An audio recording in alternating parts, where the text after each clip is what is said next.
Кофеин бұл әлемдегі ең көп таралған есірткінің түрі. Өздеріңіз білесіздер, бұл кофенің де құрамында бар.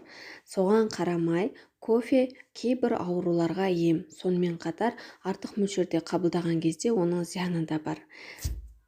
Ал достар, бүгінгі видеомызда кофенің адам ағзасы үшін қандай пайдасы бар, қандай ауруларға ем екенін, сонымен қатар қандай зияны бар екенін айтатын боламыз. Видеоны міндетті түрде соңына дейін қараңыздар және де каналыма тіркелуді ұмытпаңыздар.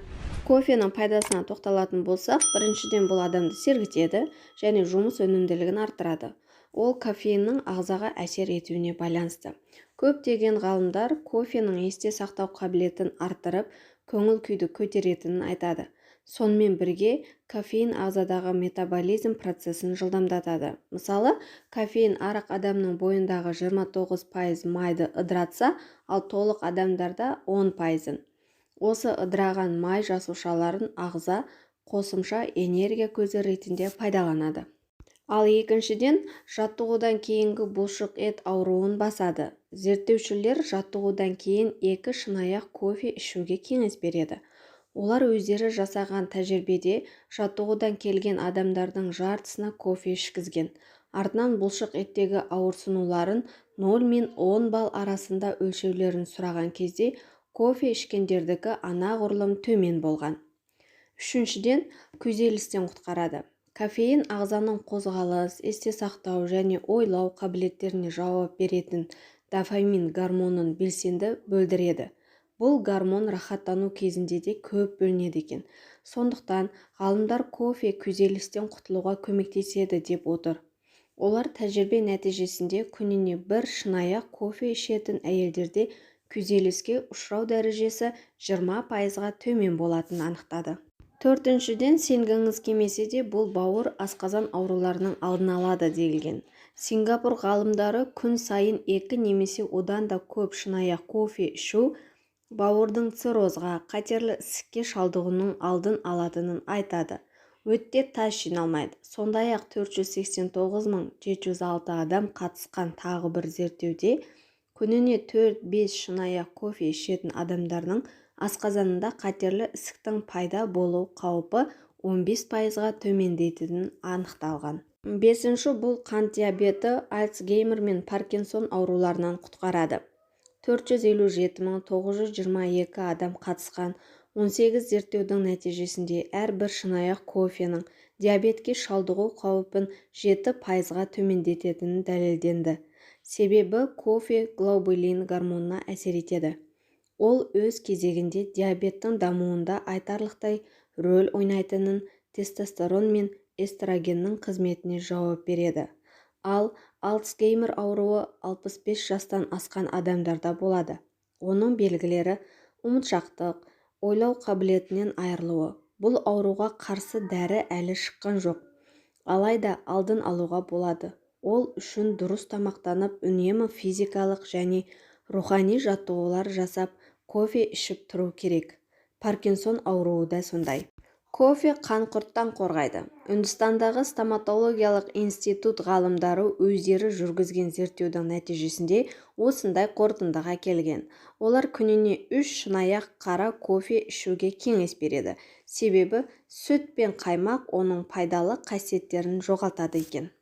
Ал енді кофенің зиянына тоқталатын болсақ, ұйқысыздыққа шалдықтырады. Кофені көп ішкен жағдайда сергіту әсерімен бірге ұйқысыздыққа шалдықтырады. Себебі кофені ішкен соң ол 15 минуттан кейін ғана ағзаға әсер етіп, 6 сағатқа дейін белсенді болады. Егер ұйқыңыздың тыныш болғанын қаласаңыз, онда түстен кейін немесе ұйықтар алдындағы 2-3 сағатта кофе ішпеңіз. Екіншіден, кофе дәріге әсер етеді. Егер қандай да бір дәрі қабылдап жүрсеңіз, дәрігерден оны кофемен бірге ішуге бола ма, болмай ма соны сұрап алыңыз. Себебі кофе дәрілік заттардың әсерін арттырып, немесе керісінше әлсіретіп жіберу мүмкін. Үшіншіден, ана болу мүмкіндігін азайтады. Ринодағы Невада университетінің ғалымдары кофе ішетін әйелдердің жатыр түтігінің белсенділігі төмен болатынын анықтаған. Аналық жасуша жатырға осы түтіктер арқылы барады. Төртіншіден, бұл кофе тәтті құмарлыққа әкеледі.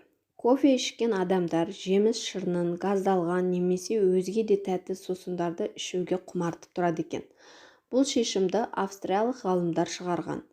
Олар тәжірибеге қатысушыларды екі топқа бөліп, бір топқа бірнеше күні бойы кофе ішкізген. Екіншісі ештеңе қабылдамаған. Нәтижесінде бірінші топтағылар күніне 419 мг, ал екіншілері 273 мг ғана тәтті сусындар ішкені анықталады. Бесіншіден, кофе түсік тастау қаупін арттырады. Огайо штатындағы ұлттық денсаулық институтының профессорлары 500 жұпқа зерттеу жасайды.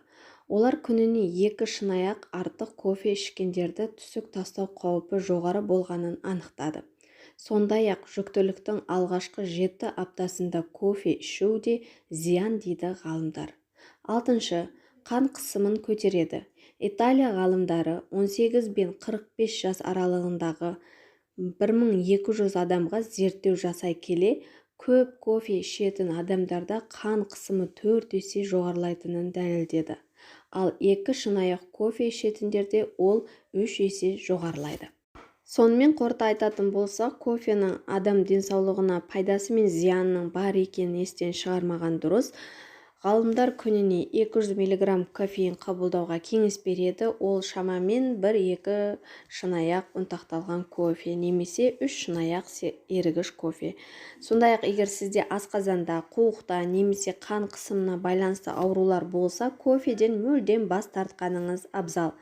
Егер күніне кофені 3 реттен ішіп тұрса, екінші топтағы диабеттің алдын алуға да болады. Бүйректе тастың жиналмауына да әсер етеді. Тек мөлшермен қабылдаған дұрыс. Бүгінгі ақпаратымыз осы. Сіздермен бірге болған Жүз жаса каналы. Сауда саламат болыңыздар.